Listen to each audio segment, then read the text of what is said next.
My name is Brandies again. I expect to see and experience India in its full contrast. I am an icStars alumni from Cycle 11, and I commenced from the program in 2006. So it was 2006. I had, been working at a telemarketing company, and then I transitioned from there. After working 3 years, and I started working for another not-for-profit for a couple of years, and they restructured. So I was unemployed. I was in my 5th month of unemployment. I was trying to figure out what I was going to do next, when an ad and commercial ran with Tamron Hall on Fox News, communicating this amazing opportunity to get training while being paid and, go on to some amazing jobs. That was like her tagline, some pretty amazing jobs. And then like the next time she said it was like some pretty high paying jobs, and I was like, woo, that's even better.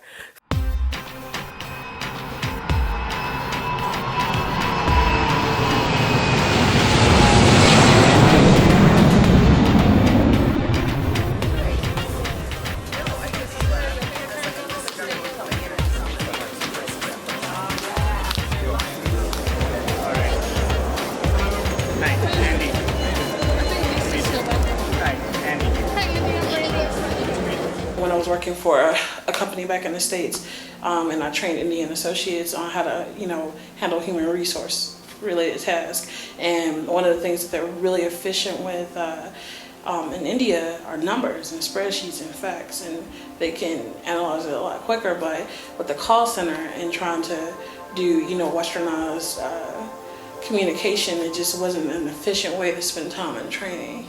So it was really important that in the selection process and the individuals that icStars looks at to take on to the program have to be community-minded IT leaders, so that they're able to think outside of themselves in order to grow together. The target audience is between 18 and 27.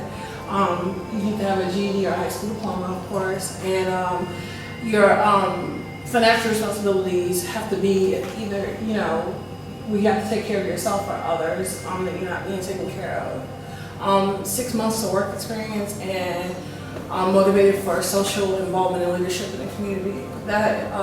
Those are just the basic things that you're looking for on the surface. The funny thing about the trip to India is that before I was a twinkle in my mama's eye,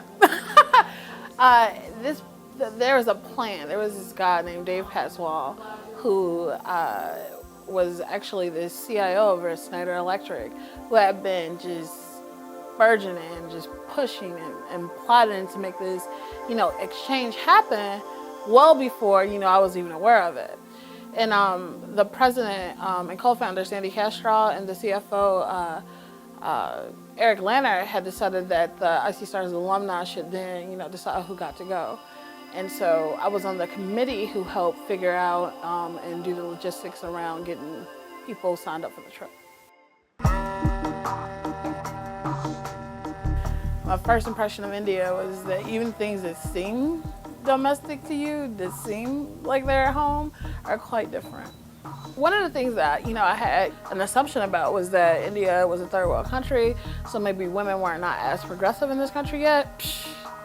Blew me away, a good 50-50 split. There were women all over the campus at Infosys. And in fact, the day that we met up with our counterparts to do the information exchange, the group was split down the middle, and I had gotten to meet with the project manager whose job was to prepare consultants who actually were consulting in the United States. So she basically taught them about my culture and, and got them prepared to be consultants abroad. She thought it was pretty cool that there was this not-for-profit in Chicago that helped adults who would then be able to create opportunities for their own communities.